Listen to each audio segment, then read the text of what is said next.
Hello and welcome to Open Mind UFO Radio. I am your host, Alejandro Rojas, and I am here with Martin Oldfeller Willis. Old who? Oldfeller.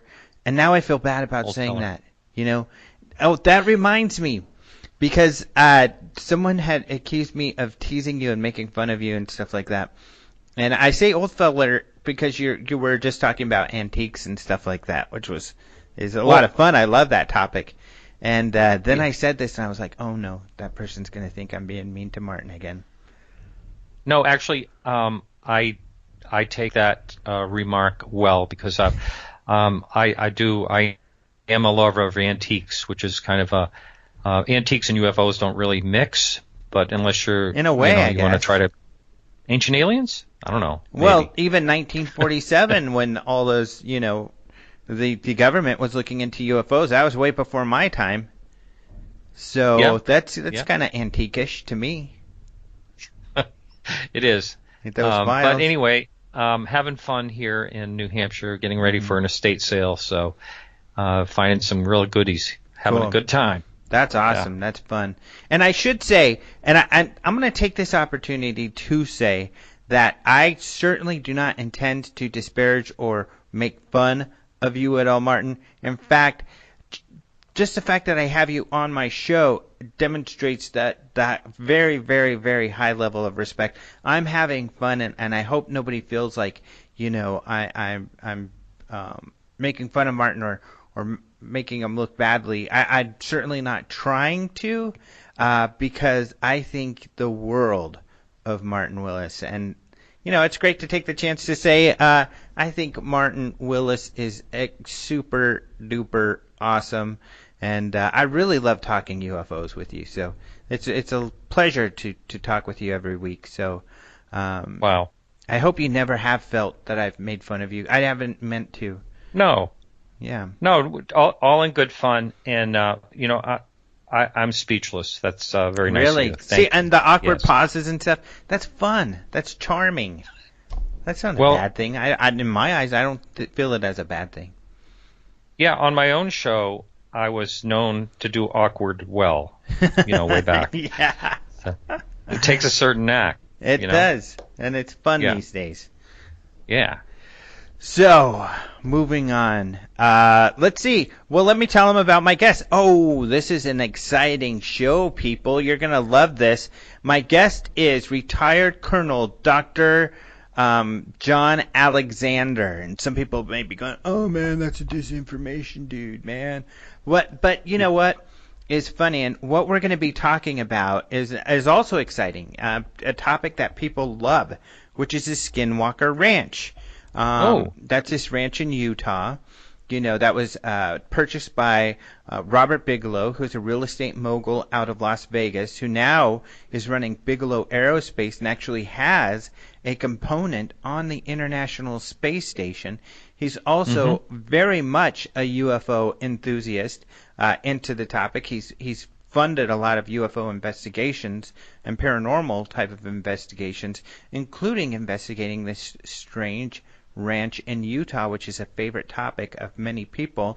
And John Alexander, who's been friends with Mr. Bigelow for a very long time, we'll talk about how that friendship started in this interview, was on the ranch and part of that whole investigation. So we'll talk to John about that. In fact, I have an interview on YouTube with him about the ranch. It's one of our most viewed YouTube videos.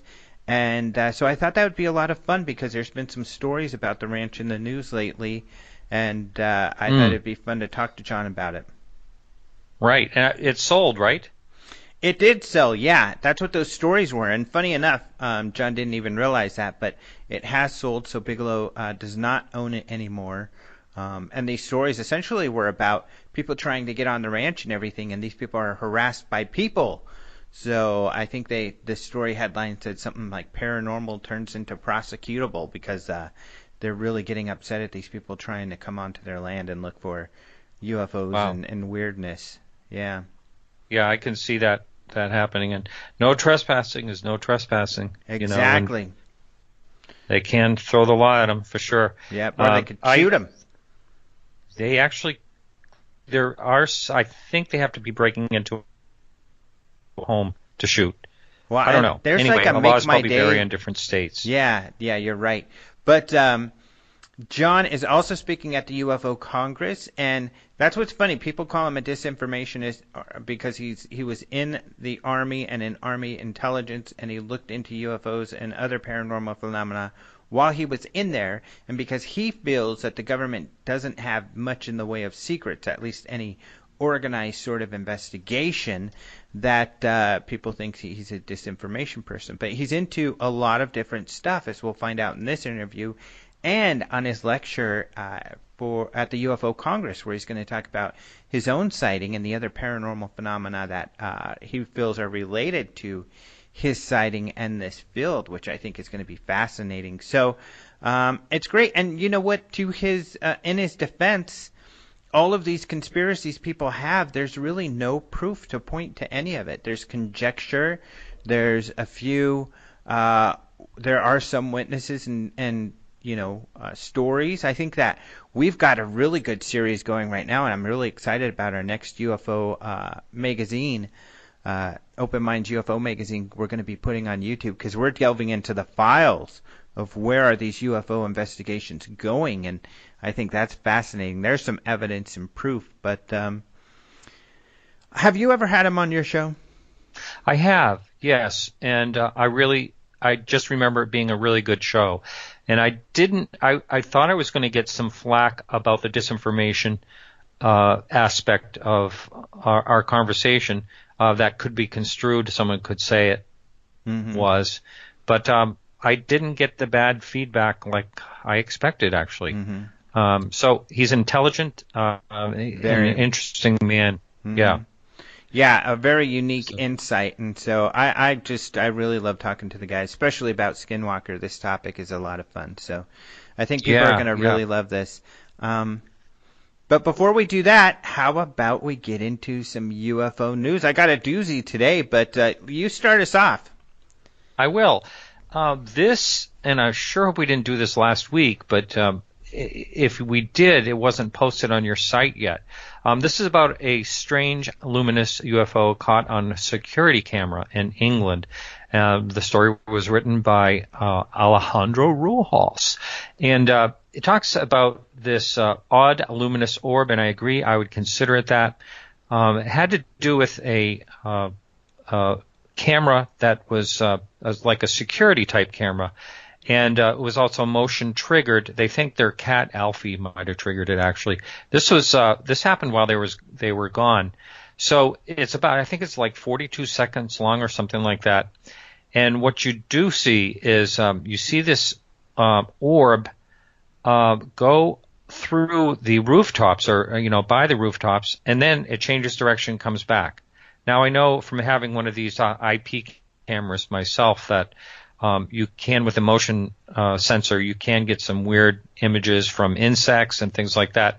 But this certainly is no insect, and when it changes direction and comes back, that was the part that was, wow, that was an amazing video.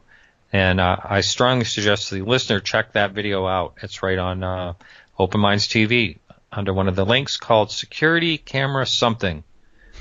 Strange UFO caught on security camera. Yeah, strange luminous UFO caught on security camera in England. And yeah, this one was weird. I think I mentioned it a bit on the last one, but I hadn't written the story, so there was more information, such as I misspoke. It wasn't the cat. They said, I love this quote too. They said, it couldn't have been our cat Alfie, as he was in the cattery while we were on holiday. I guess I missed that. Yeah. Well, that's The because cattery. They have catteries over there. yeah, Wow. that's kind of neat, Wow. huh? A cattery. Yeah. But And do they have doggeries too? I don't know. It would be puppery. I would. Ooh, that would be good. A puppery for little puppies. That'd be Potpourri, cuter. puppery. But Yeah. Happens. what's great is now I also have, which I didn't have, is the investigation. So John Turnbull was the investigator. He's the MUFON National Director for Great Britain, and he closed it as insufficient data. Although I think that I don't know. I think you could argue unknown might have been good because he essentially said that he interviewed the people, he looked at the video, he said there's clearly a bright white object that appears to be under some sort of control, and it comes back, changes direction, and has sort of a trail that it's leaving. So he Mm-hmm. can't classify it as conventional, and since he is unable to elucidate any further, he closed it as an insufficient data. So that is interesting. Um, People have commented since, and some people have commented that the object is so far away it's hard to tell if it was a drone or not. And I suppose I agree. If there's anything it could possibly be some sort of quadcopter or something. But it is clearly behind the houses and then comes around in front of them, which is pretty odd. A very odd video, I think. Mm-hmm. Yeah, I don't know. It seems it doesn't seem drone-like to me, but that may be Hmm. just my, you know, It's only one misunderstanding of what a light. drone is. Yeah, Yeah. so I would agree with you. I didn't get that feeling at first, but I suppose it's possible. Hmm.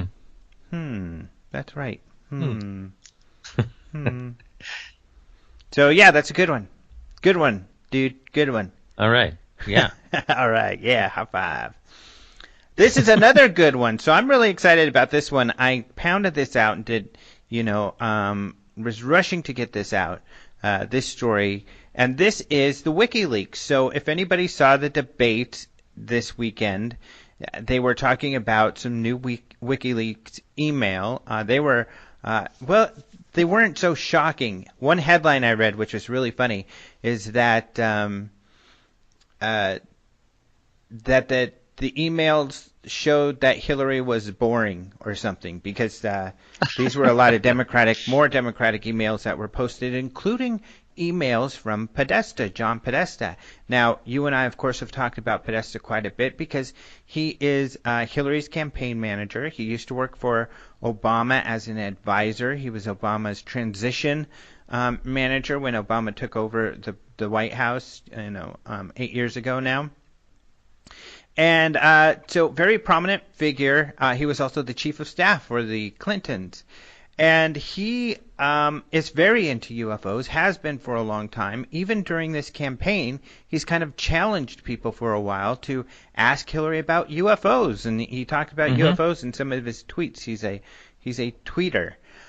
But his emails got hacked, and now we know, we do know, at least the law enforcement has, finally made it official that yes, it was Russia who has been doing these hacking of the Democratic Party's emails, and so they did release some of his emails. Again, mostly boring, and but there are a suite of emails to him regarding UFOs. Most of these are pretty boring. Just people either UFO references in the news, like there's a reference to a missile test that people mistook for a UFO.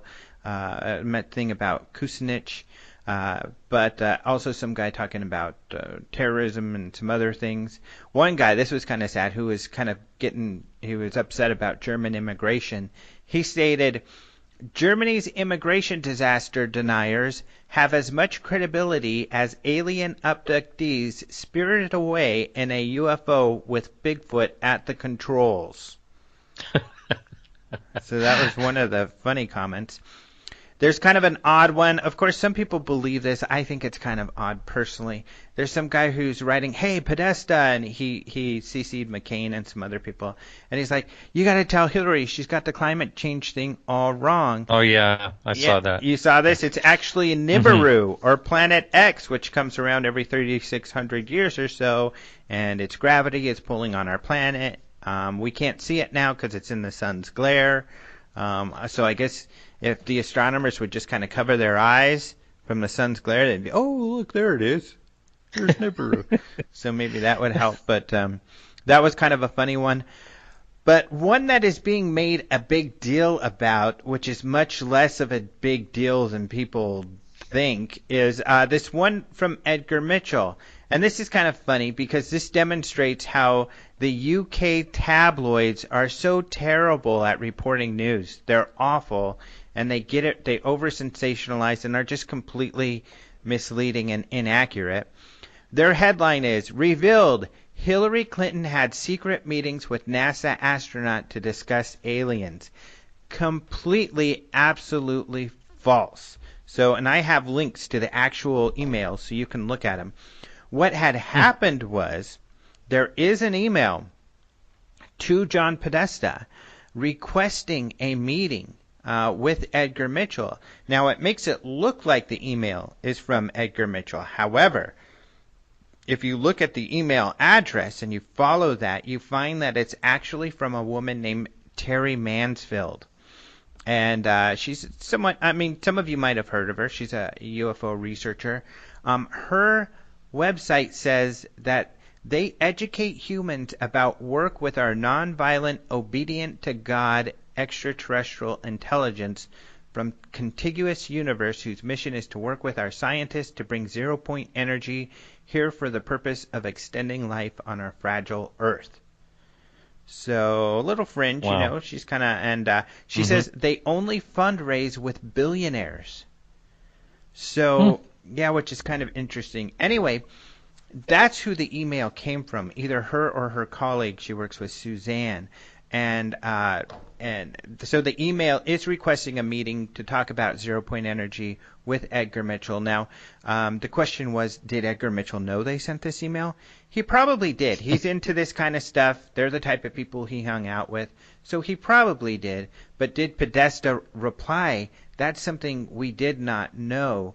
And so that's why it was ridiculous that they assumed that there was some sort of meeting, because it doesn't look like Podesta replied at all. And interesting enough, Grant Cameroon, who you had on your show recently, he actually did some research this morning, and we've been talking on Facebook, and he got a hold of Terry Mansfield, and they said, yeah, Edgar Mitchell did ask us to send the email, but we never got a reply, and there was no meeting. So no meeting actually happened. Wow. Oh, and I Now, misspoke. let me ask you- I guess they did talk with Podesta's aide a little bit, and so there was a little bit of conversation, but a meeting never happened. Yes, go ahead. Sorry. I see. Oh, that's all right. I was just wondering, whatever possessed you to call him Grant Cameroon? I'm glad you asked.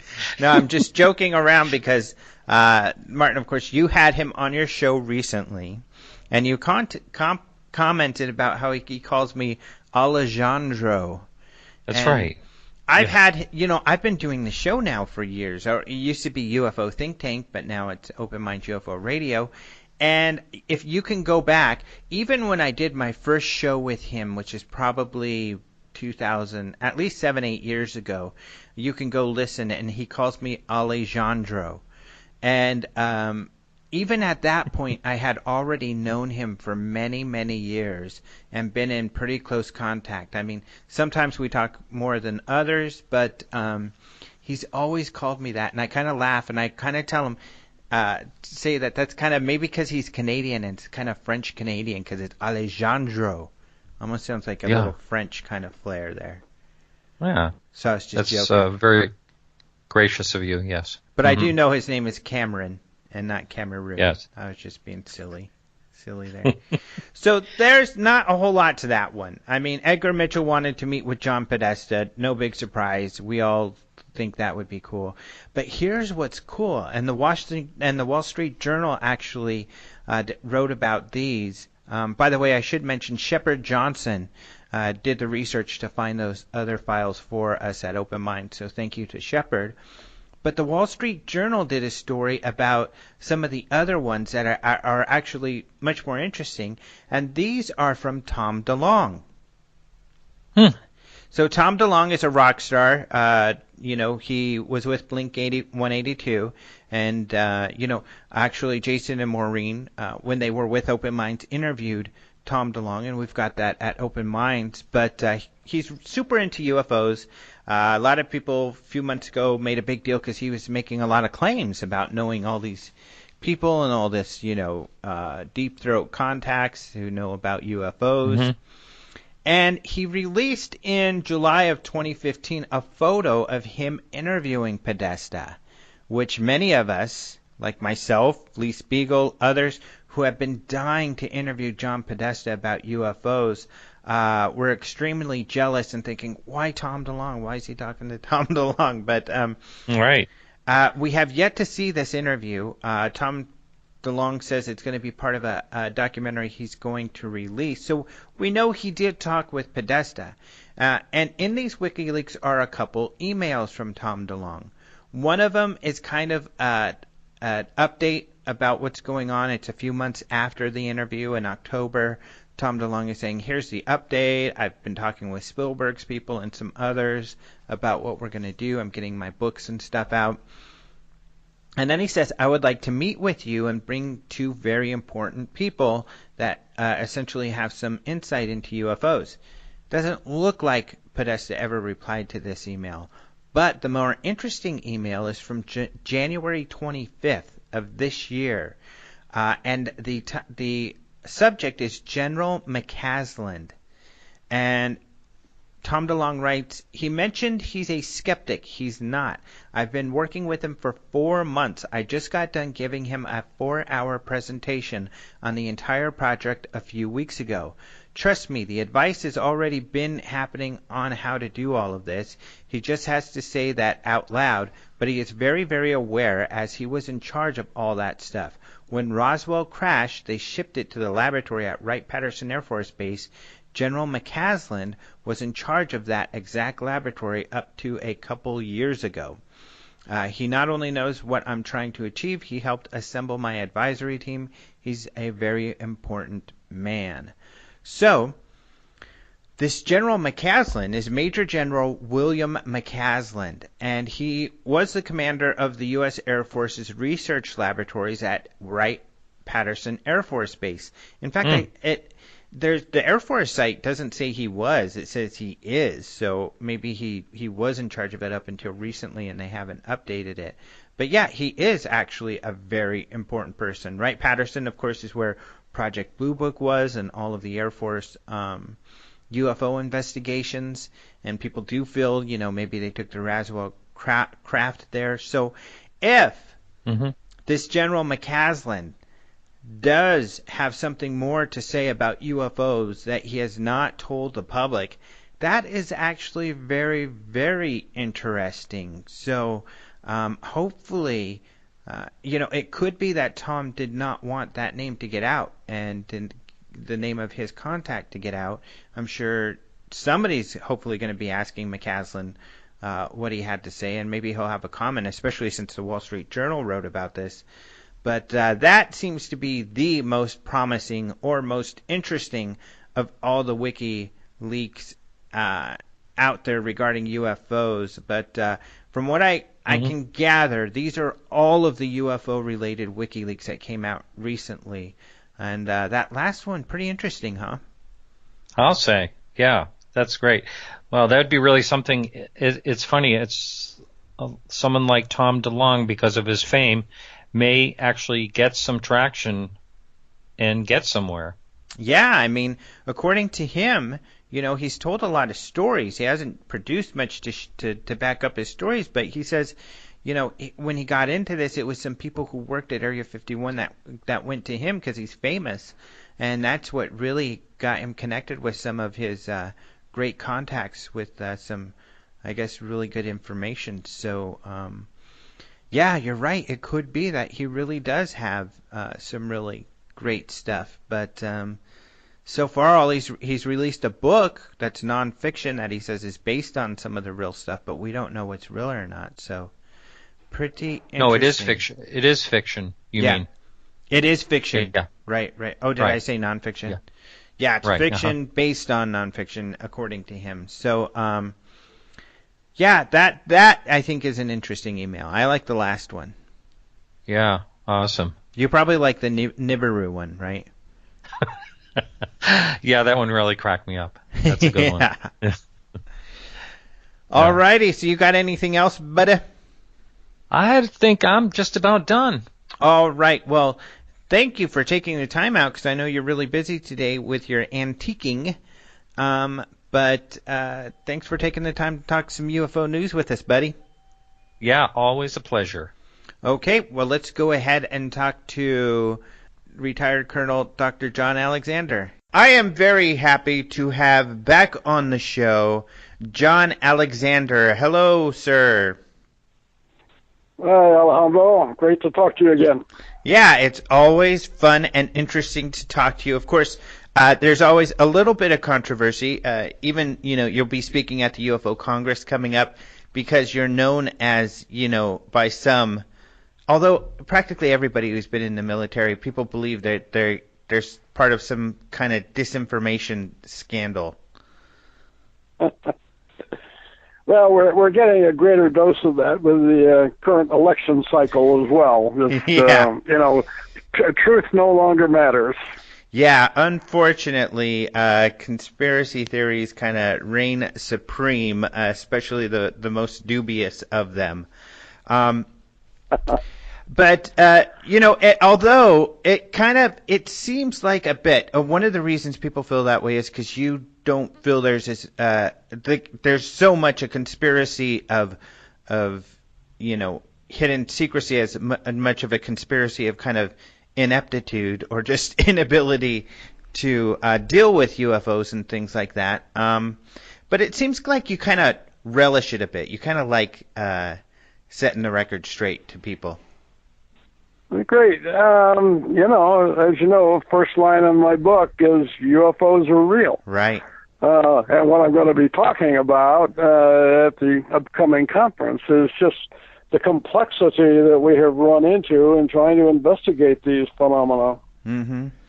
And when you say and super excited about your talk, because you're also going to be talking about one of your recent experiences. And is this your first UFO sighting or just kind of most spectacular? I'm not sure either, but it is the most recent. Mm-hmm. I wrote in the book, I had one, but it's very, very minor as most UFO sightings go. Mm-hmm. The significance of this is the proximity to the individual who was there telling me, I think something might happen, and there we are. Mm-hmm. So, yeah, your talk ought to be really exciting. I'm very excited about it. But today I want to talk about the Skinwalker Ranch because you got to participate in the research of this mysterious ranch because of your friendship with Bob Bigelow and participation in his National Institute for Discovery Sciences. I guess to start off with this, when did you first meet Bob Bigelow? Oh. That goes back in antiquity. There was a conference, some may remember, at MIT that John Mack and the guy from MIT were holding. And he showed up there. That was more like a handshake. And then it was a few years later, which I'm trying to think, probably 88, 89. It must have been the 88 time frame. And I was hosting a small meeting at my house, talk of people, some would be familiar with the community, others not, but interested in alternative energy and the zero-point energy in particular. And Bob, out of the blue, just called me and said, "What are you doing? I've heard about you." And so then he flew over and we had a conversation. And about that time, I left Los Alamos National Lab and then went over to work for NIDS. When it gets to Skinwalker, I was actually the first person from NIDS to spend the night there, and I was there the day that he actually bought the ranch. Mm-hmm. So, when did you first hear about the ranch then, and what did you hear? Well, just some very generic rumors that there was a place in Utah where very strange kind of things happened, and that the rancher, like Terry is pretty well known now, but basically wanted to get out. It was harassing his family so badly, and they were taking a lot of heat from the local community. They were not Mormon, and that area really, they do discriminate. But as I say, family was having a lot of trouble. They had a recent incident. Most of these, by the way, are written up in, I did some in my book on UFOs, but Skinwalker Ranch by George Knapp and Colin Kelleher. But this is one in which he had some young boys out there and dogs, as most ranchers do. And these dogs kept jumping up and snapping at these blue balls that were, floating in the air around there. And what happened was they did it, and the balls kept floating away, and the dogs followed them, snapping and that, and totally disappeared. There were 3 dogs. And then they never came home. And then the following day, Terry went out looking because it was very unusual that the dogs wouldn't return to get fed, if nothing else. And he found 3 puddles of looked like fat on the ground, and he believed that that was the remnants of the dog. And they were very concerned that his kids might encounter the same thing, trying to tease or follow balls, and took them to be potentially quite dangerous. Mm-hmm. Now, was anything left when you got to the site then? Were you able to see any of this residue? Not from that particular incident, but there are so many incidents. Mm-hmm. And as you know, a number that happened when our investigators were there. I would say, to be honest, I was up at the ranch a number of times after that, and frankly, personally, had not seen any particular incident. But there were people, and some will know Eric, who seemed to be kind of ultra sensitive, and a lot of things happened around him. So that not only do you have a geographic area that has, a huge number of incidents that are just totally unexplainable, but there does seem to be a certain personality dependence as well. Influence on the area or what happens. So you probably were, since you were the first there, I'm assuming you got to interview the family? Oh yeah, we knew them quite well, and as you know, NIDS had a science advisory board that was, highly respectable. And they came in and, were very gracious and very open about the events that were going on there. Mm-hmm. And totally did not, no understanding of how these things could happen. They did indicate that it did not originate with them, that strange things have been going on there. And Bob had talked to the Native American tribes in the area, and this was sort of known as a place that they did not want to go to, that bad things could happen there. Mm-hmm. So did you advise then? Did you recommend that Bob Bigelow purchase the land and do further studies? No, that was his decision. That's the way he makes decisions anyway. But I thought that maybe we could, since incidents happen at such a continuous rate that it offered the possibility of being, basically a field laboratory. Now the NIDS was designed to look at two specific areas. UFOs is one, continuation of consciousness beyond bodily death was the other. So this fit in quite well, and with the charter and the things that Bob was interested in at that time. And so we, picked it up. You had a willing thing. Now, one of the things I want to emphasize, though, this was, in fact, and I think continues to be, a working ranch.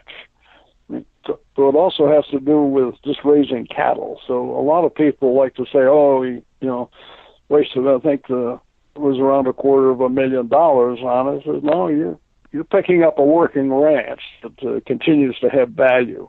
Mm-hmm. So did you find the family convincing yourself? Oh, they were very open and very convincing. And, of course, the thing beyond that was the number of incidents that happened with our observers and others on site. So we're not strictly relying on, personal stories by an individual.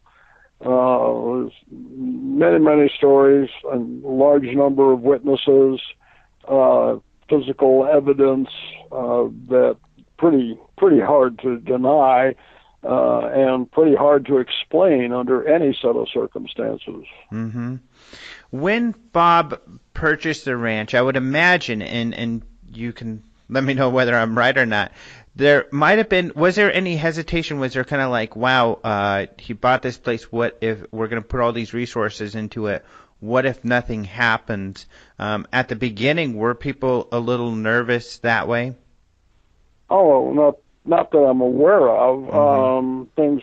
Now, having said that, one of the things about the ranch, and I think why they really gave up the, continuous observation, was that it was a bit cyclical, if you will.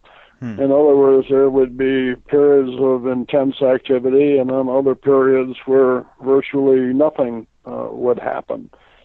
So, and the other thing, remember in my book I wrote about what I call precognitive sentient phenomena. And it actually came from our observation at the ranch. And I guess colloquially, a lot of folklore revolves around the trickster. In other words, that there's phenomena that happen, but there's something behind it that seems to have, a tricking kind of attributes to it. And this shows up throughout literature, for centuries. But the reason I was looking at it is that, as you know, we instrumented the ranch. Had various kind of sensors. We had video and doing, monitoring 24/7, reviewing everything that happens. And the phenomena it seemed like the ability to function just outside of wherever the sensors were. Mm-hmm. Meaning, and this is why I came precognitive. It seemed to know whatever it was, and it was in charge, if you will. But it knew what we were going to do when we were presented with various phenomena. And, every time we would adjust to it and say, oh, okay, let's study that. And every time he did, it would shift slightly. Like it was saying, oh, you like that? Try this.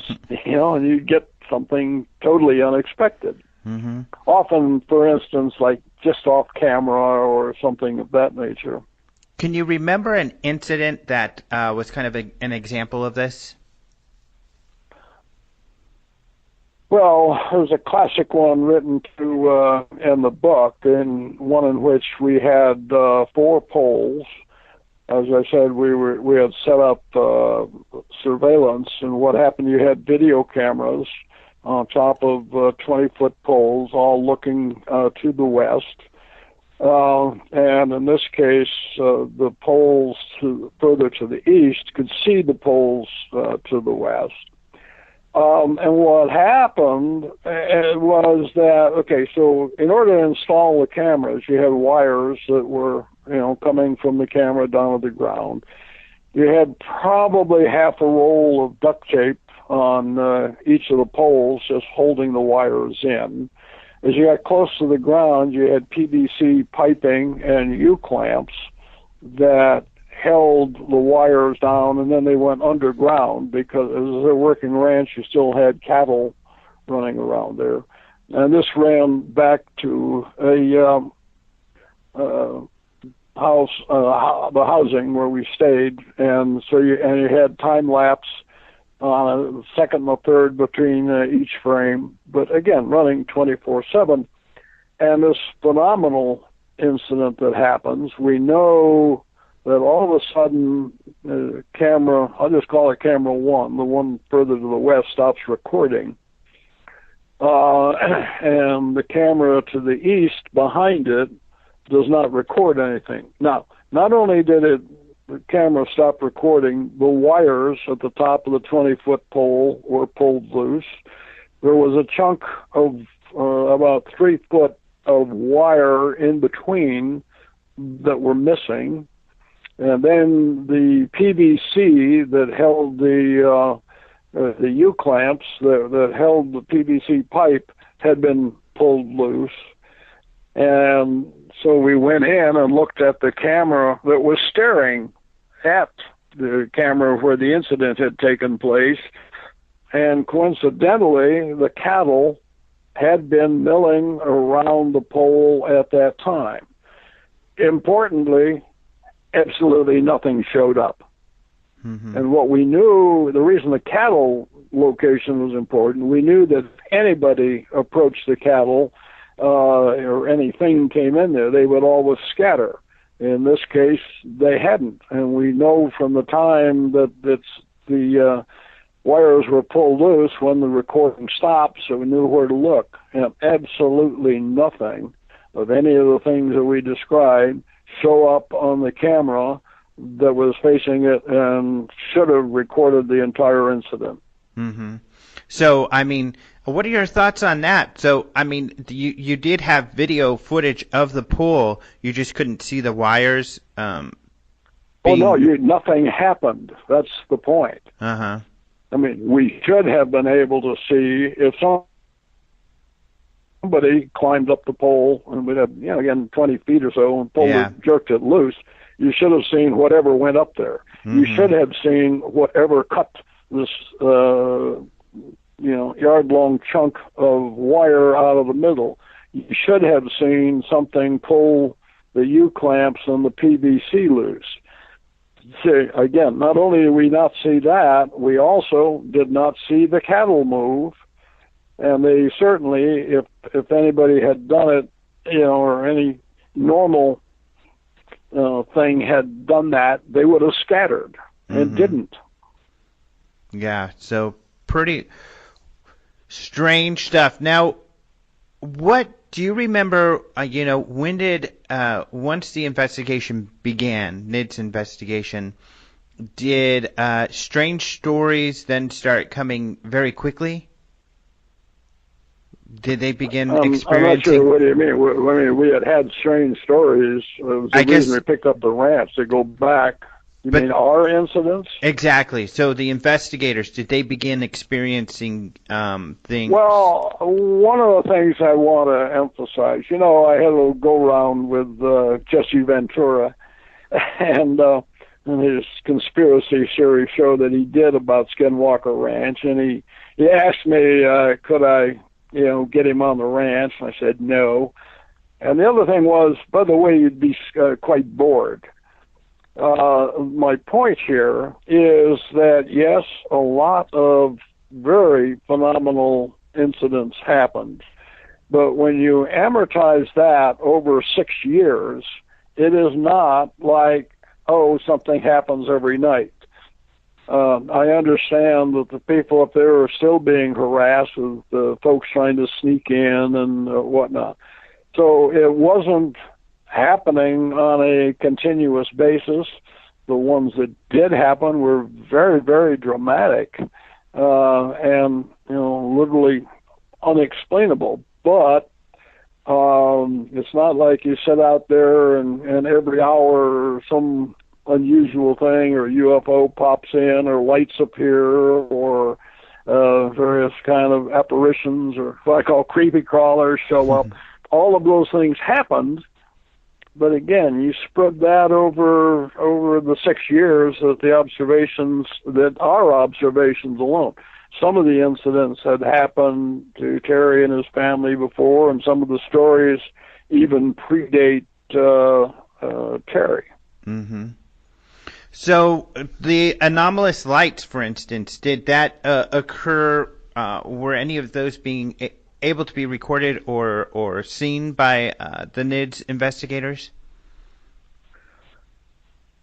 There were various things that were seen. I don't recall blue bulbs. I think we saw luminous lights on occasion.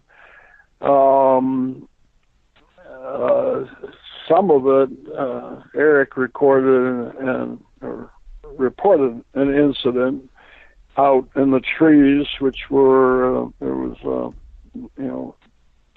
Russian olives further to the west and a building out there, and he talked about something moving through the trees akin to what you saw in the Predator movie. Where what you really see is the distortion, not firm details of a specific object. Mm-hmm. And Eric, that's Dr. Eric Davis, is that correct? If he chooses to be known, he's pretty well known. Yeah. Yeah, I think he's even done a few, not many, but a few interviews regarding. Yeah. Well, he is. He's a legitimate astrophysicist, works for Hal Puthoff now and does a lot of work in anomalies, but a very credible guy. Mm-hmm. I would emphasize, and one of the things that was different about NIDS is that most of the observers that we had up there all had at least one doctorate. In one case, the guy was a double doctorate at that. Highly trained researchers, and interested in the phenomena. Mm-hmm. Some of them fundamentally skeptical because, as I say, you run up against trying to explain how any of these things could occur, and it just literally defies explanation. Mm-hmm. Well, what's interesting, and I saw this on a mainstream show, but he also talked about this, I believe, at a MUFON symposium a few years ago, and we've talked to him about it. I don't know that we have anything published on it, but Eric, Dr. Davis, who you're referring to, has talked about, witnessing one of the most bizarre incidents that happened during the study. And I was wondering if you could recall. I don't know, but bizarre is relative in this case. Right. Even orders of magnitude of bizarre. I mean, the one I described about the camera, I think, is one of the strangest, where the damn thing was actually instrumented and yet recorded nothing. Mm-hmm. And I think it was Davis talking about sort of a portal or something they had seen. Well, we're a bit into conjecture at that point, but yeah, a lot of us did sort of think that, and that's part of the folklore, is that there are, and I'm not sure if you're talking about the one where something came up out of a hole, or there were other instances where holes were reported like in the sky with things dropping down, like UFOs and sound coming out of the sky. Portal, if you will, the New Age vernacular is pretty generic. Mm-hmm. Yeah, I believe this was a story where something came out of the ground, some sort of. Okay, yeah. I'm quite familiar with that one. Again, there were two observers. Just to lay it out, the ranch itself is mostly very flat, open, but to the north, there's an escarpment that rises a couple of 100 feet. And so one of the things we would do is post people. In fact, when I mentioned the first night that I stayed there, that's what I did, was to climb up on this escarpment where you could look down and see most of the ranch. In this case, there was a dirt road that was running from east to west at the bottom of the escarpment. One of the things that happened, that I believe it was around 2 or 3 in the morning, they were getting ready to close up shop, and looked down and they saw this faint glow of light that appeared, like slightly above the ground. The guess is, I think it was around 3 feet or so, actually above the ground. And then the light sort of expanded to a wider circumference, and then all of a sudden something with a head and shoulders popped up out of that, pulled itself out, jumped down as if on the ground, and went running off. Now this was observed from a few hundred feet away. Again, they're up above looking down at the incident happen. This dirt road that I mentioned was very dusty, and one of the interesting things, went down to where they saw it happen, and there were no footprints. Mm-hmm. Very, very strange. And I'm sure you felt, I would assume you felt that these reports were credible. Yeah, these are our guys. Mm-hmm. We're not talking about civilian reports coming in and whatnot. These were people who worked with us. That happened to have been one civilian researcher who came in from outside NIDS, but somebody we implicitly trusted, and they were using some pretty good night vision equipment at the time. But again, it depends on which events. But several of them had the one I talked about with something moving through the branches of the olive tree, and Eric perceived a message, and this is more like a telepathic inference that said, "We are watching you." Wow. No inference as to who we are or what that meant or what happens if they do actions other than watching, or what that might mean. I would say we, to the best of my knowledge, never had an incident in which humans were directly threatened or injured. Mm-hmm. Now, animals did get injured, and there's a specific case of cattle mutilation that, again, defies explanation. And if you want, we can discuss that one. Yeah, great. Go ahead and describe that event. Yeah, well, this one is truly amazing because it's calving season. This does start with Terry. As I said, it's a working ranch, so it's a bright, sunny day. Again, the landscape in this area is totally open, so you can see for quite a ways. So he goes in his truck and he finds a mother and a newborn calf, and so the procedure is to weigh the calf, take data, and then you put a tag in the calf's ear and with the mother, so it's identified what that relationship is. So he does that, and he drives a few hundred meters, but again, straight line, totally visible. Finds another newborn calf, and he tags that and weighs that. Interim times, maybe between half an hour, 45 minutes, and he comes back, and the first cow is just beside herself, and calf one is dead. And not only is it dead, the ear with the tag has been sliced off. Looks like something extremely sharp had done that. It had been eviscerated and exsanguinated.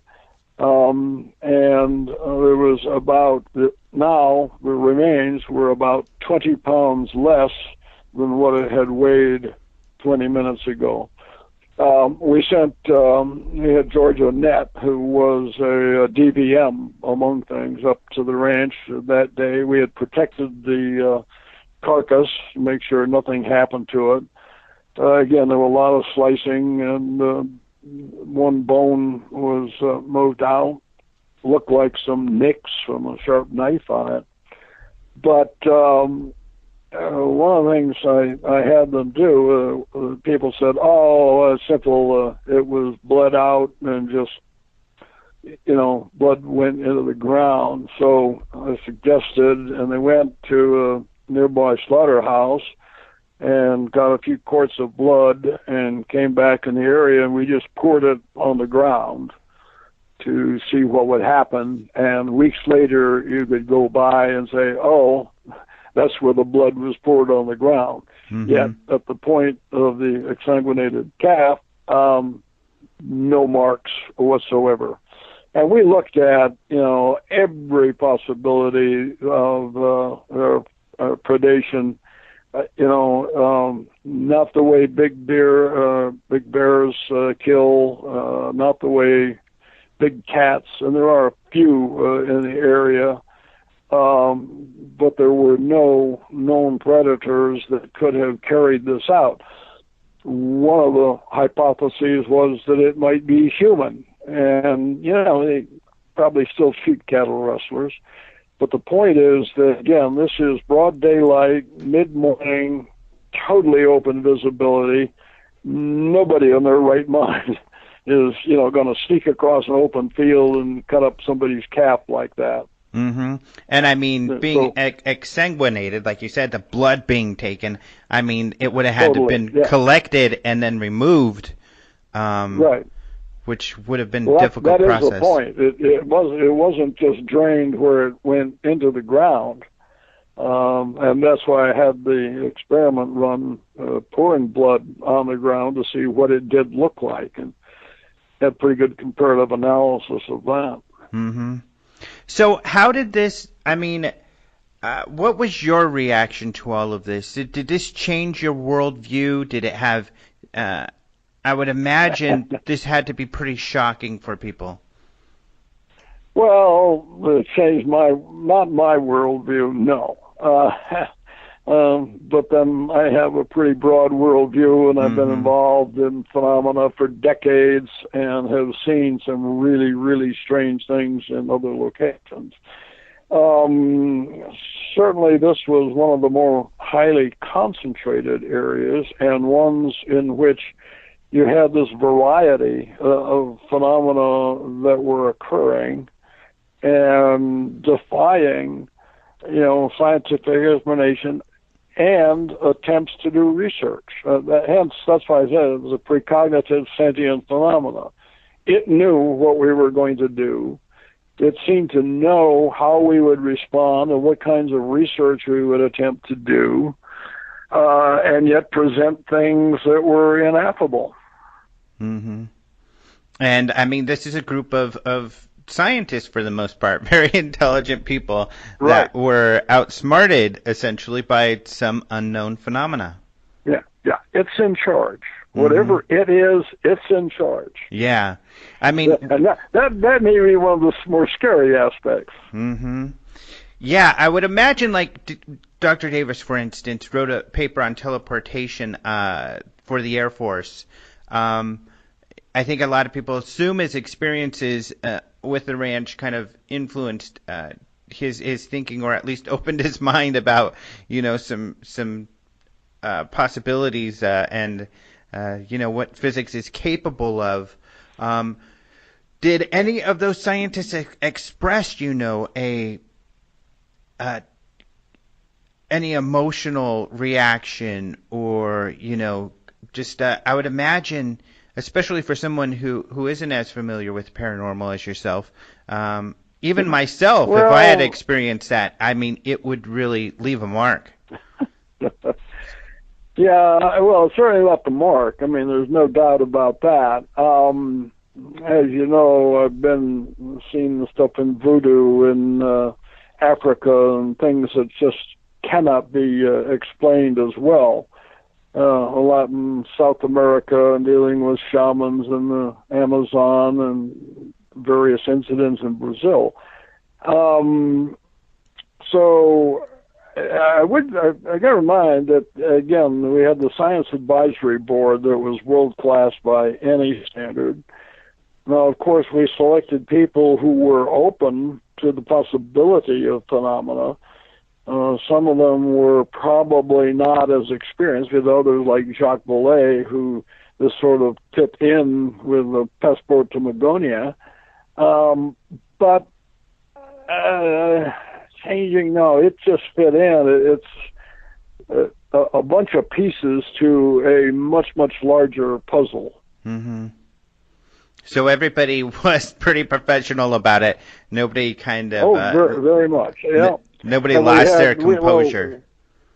Well, no, but again, this was a highly select body, was being exposed to a number of phenomena and other cases that NIDS was looking into as well. I mean, if they had not been open-minded about the phenomena, they would not have been invited to the board. So that kind of goes without saying. Now, I think if you went to the National Academy of Science and presented this, they'd tell you were crazy. I mean, first of all, you wouldn't even get them to look, which is, I think, part of the problem, is that when you have phenomena that seem to lie outside normally accepted bounds, it's just a priori dismissed.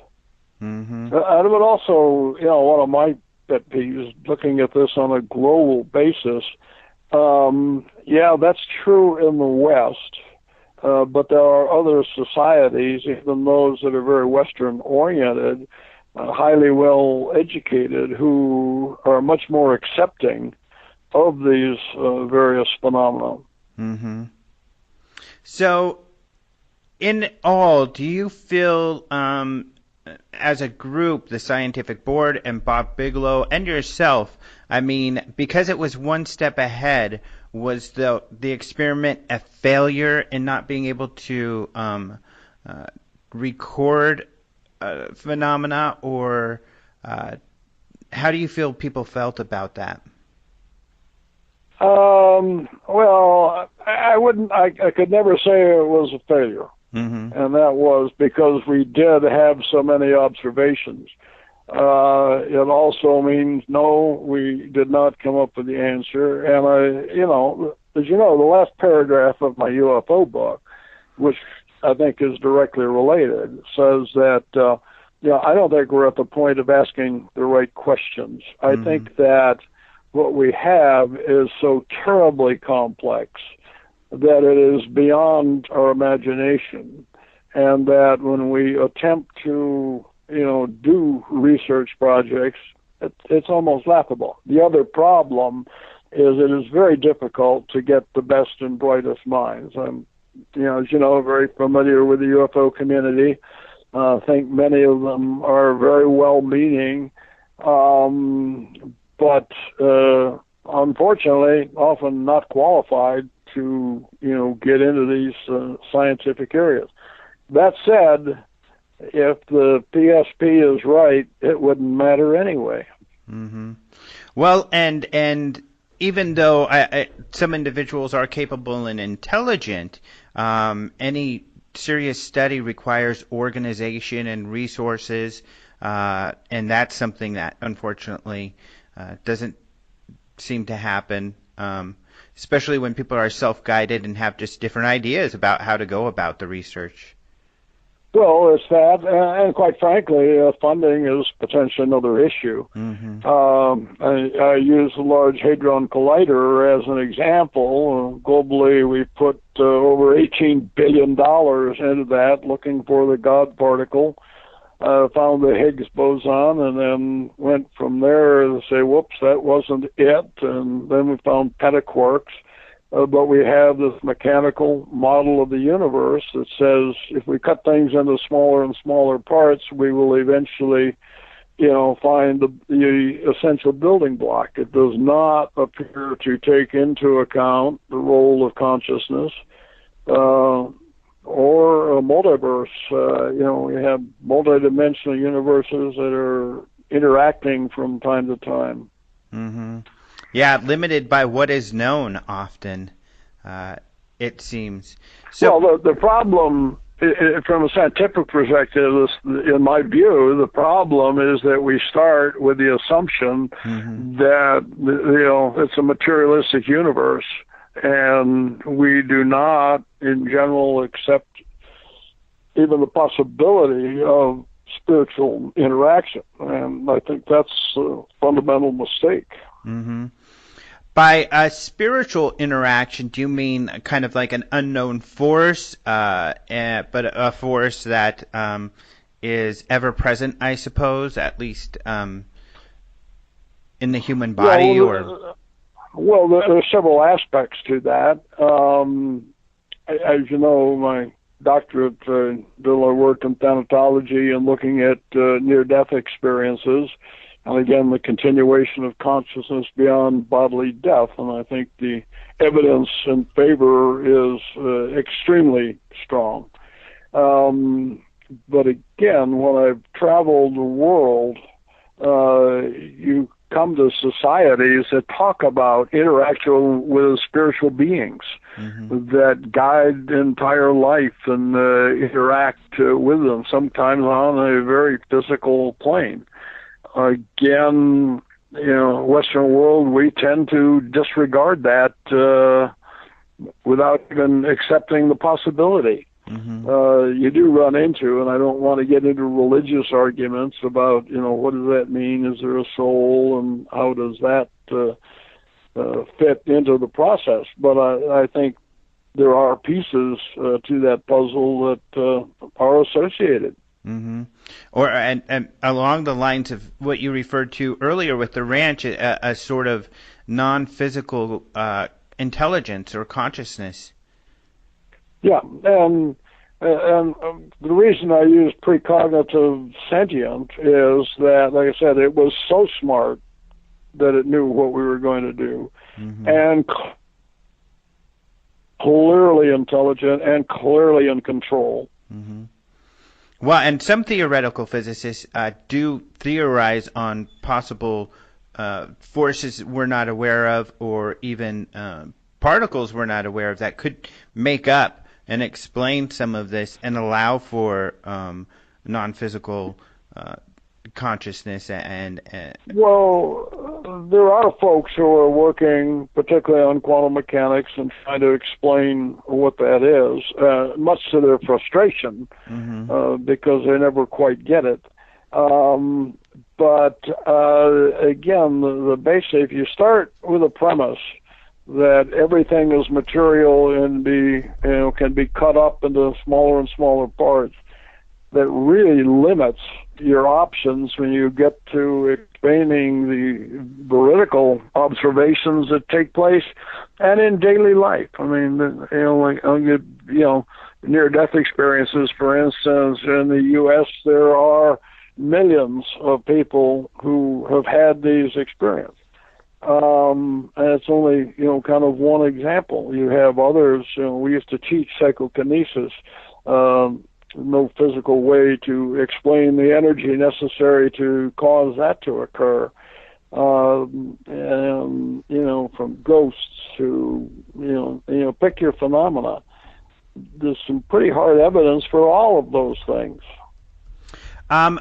speaking of, measurements and things like that, was there any success or regularity to maybe such as the use of Geiger counters or EMF, or were you able to measure anything like that you felt was related to the phenomena? Oh yeah, one of the applications we had were various EMF meters and things of that nature. Went out there, and yeah, you would find pretty unusual fluctuation. I don't recall any radiological variation. That does appear in other phenomena as well. Classically, the Bentwaters case is a good example of that. Mm-hmm. But again, whatever it is seems to defy our ability to quantify it. Mm-hmm. And you did mention it, so I got to ask, even though I don't think we have time to really get into it, but you did mention psychokinesis and training it. So are you saying that you've witnessed, the ability of people to move objects with their mind? Absolutely. Mm-hmm. That's probably a whole other story, but I used to actually teach. Jack Houck had come up with a means. It got to be known as spoon bending parties, or we call PKMB, psychokinesis metal bending, and it was based on the work of Uri Geller.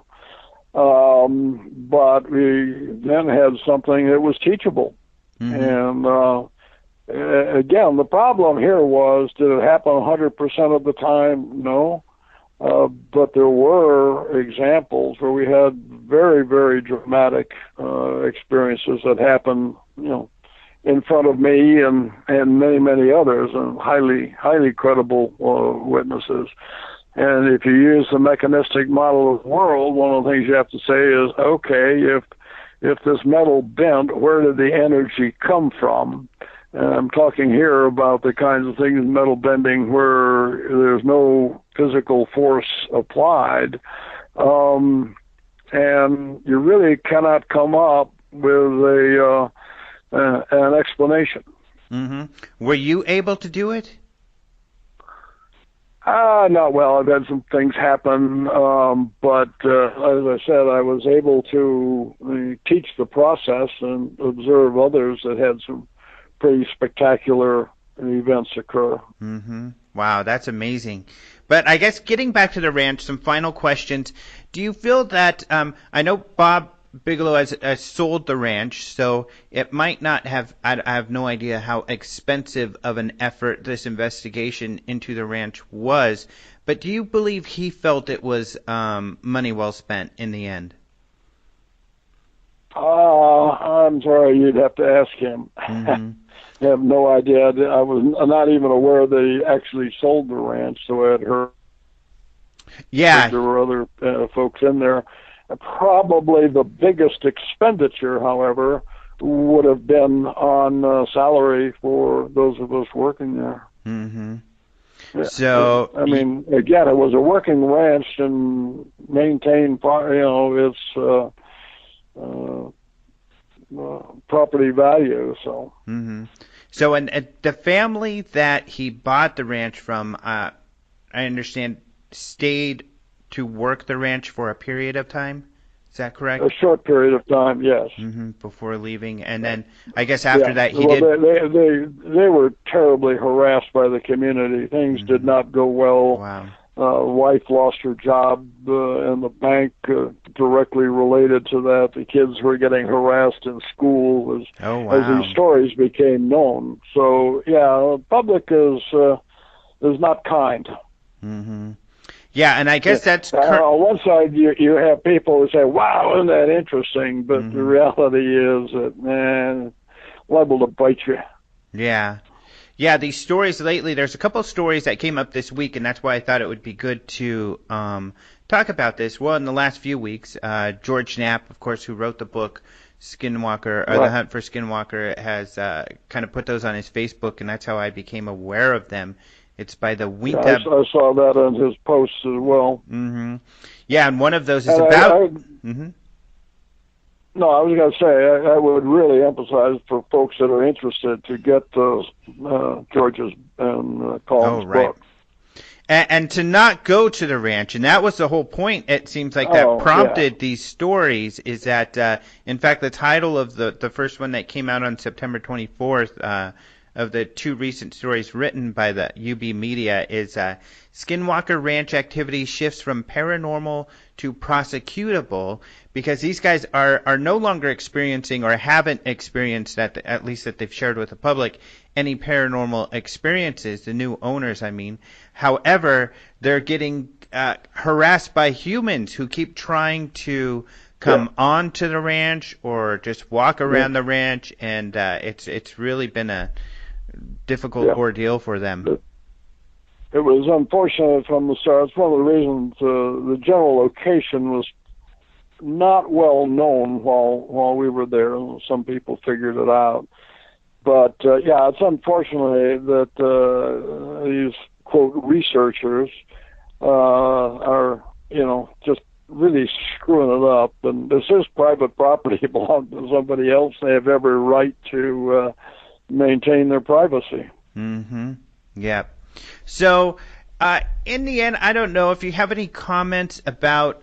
I find it unfortunate how much of this field treats Bob Bigelow, because I really feel that his efforts were not in vain and not unsuccessful. In that, I've been able to interview George and Colm Kelleher and Eric Davis and others who are very, very credible people who did some great work and made a genuine effort to investigate this phenomena, and all walked away, like you've expressed, saying, wow, whatever this is was a real intelligence that just outsmarted us. And that alone is very valuable, I think, for all of us looking into this topic. I mean, we wouldn't know about this phenomena at this ranch if it wasn't for Bigelow's efforts. But unfortunately, it Right. seems his legacy is and is not often treated well by the UFO community. Oh, silly girl. What's that? Yeah, if you remember the my slide that I use in most of my briefings, and it says you got to have three things if you're going to play, and you better have a thick skin because you're going to be attacked. You must understand conspiracy theory because you're going to be part of it, whether you believe the conspiracy or not. And finally, for most people, you better have a day job because you're not going to make a lot of money at it. Amen to all three of those points. And amen to your entire book. I think it's one of the most important books in this field. It's definitely out of the top 10. I think, people need to understand. Just because you outline things like this, that are important observations of the field overall, and something you do need to understand when you're diving in, because, like you said, you will get attacked. Yeah, the UFO community is not kind. They tend to be a bit cannibalistic. Yeah, you don't have to worry about attacks from aliens or Bigfoot or any other paranormal phenomena. The attacks by the humans are the ones you want to look out for. Right. All right. Well, thank you so much for coming on the show again. Your website is johnbalexander.com, where people can read more. They can see your book and how to get there, and also follow all of your adventures around the world. I was just thinking today, you're a person who they ought to make a reality television show about, because you're all over the world doing exciting things lately. Swimming with the sharks. Yeah, we're just back from diving with great white sharks. Yeah. It's quite amazing. Pretty exciting stuff. So thank you very much. Okay, thank you, Alejandro. Thank you so much to John Alexander for being on the show. Remember, you can find his book along with all of his information at johnbalexander.com, and all of his adventures. He's all over the world. He's doing cool stuff. He's swimming with the sharks. He's talking to gurus and doing all kinds of crazy stuff. And he'll be talking about a lot of this crazy stuff at the 2017 UFO Congress. So definitely come and check it out. So I personally love hearing from John. So thank you so much for being on the show. And the Skinwalker Ranch is just such a fascinating topic. Really incredible stuff.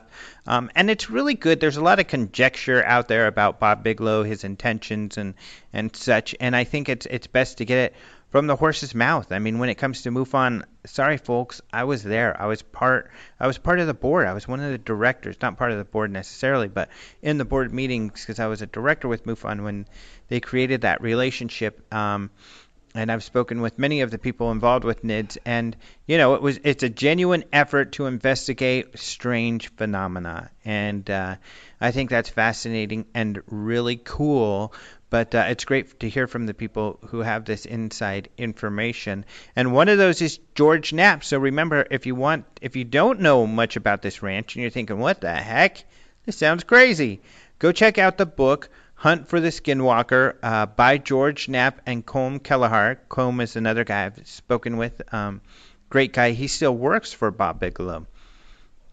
So go check out that book. You can find it, I believe, definitely find it on Amazon, but I think you can find it in many of the bookstores even to this day. So really, really, really good stuff. And, of course, come to the conference to listen to John speak. I don't know if I've told you all, too. I've posted practically all the speakers. So we have almost all the speakers listed. The last one is Erling Strand, who is a professor at the Oslo College and University, I think it's called, in Denmark, Usgard or something like that. It's got I don't remember the name right now, but anyways, it's this university that is doing actual investigation of the Hesdalen Lights, which is one of the longest ongoing kind of UFO investigations and one of the few, if not the only, by an actual university. But Erling Strand will be coming from Norway to come and speak about the Hesdalen Lights, give you details, show you videos. I mean, there are videos of these UFOs that have been captured by these, scientists and other investigators. So he will also be speaking at the UFO Congress. So we've got a great lineup, and of course I'll be telling you more about these speakers as time goes on. As you heard me talk about with Martin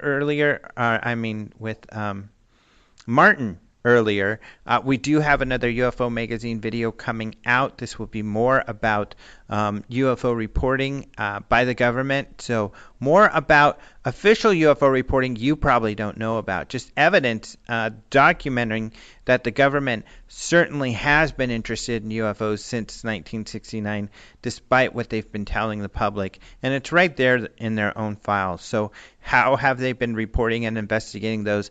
We'll get into that in the next video. So keep an eye out there. We did also have Michael Klein is putting together these videos from our archives of strange UFO photographs. So you can check that out. Michael has some new ones. So go check our YouTube for all of this crazy and wild stuff. Really, really good stuff out there. Also, if you want to read more about anything that Martin and I talked about in the UFO news earlier, you can go to openminds.tv. In fact, those stories we talked about, including all of the links to all of those WikiLeaks emails from Podesta that we talked about, really interesting developments, you can go find, and also links to like the Wall Street Journal story and other stories about all of this. So really, I got to say, you'll probably get the most information about Podesta and those links, those WikiLeaks, at our site than any other site out there, openminds.tv. That's right, folks. So remember also some of the past lectures from the International UFO Congress you can find on our website.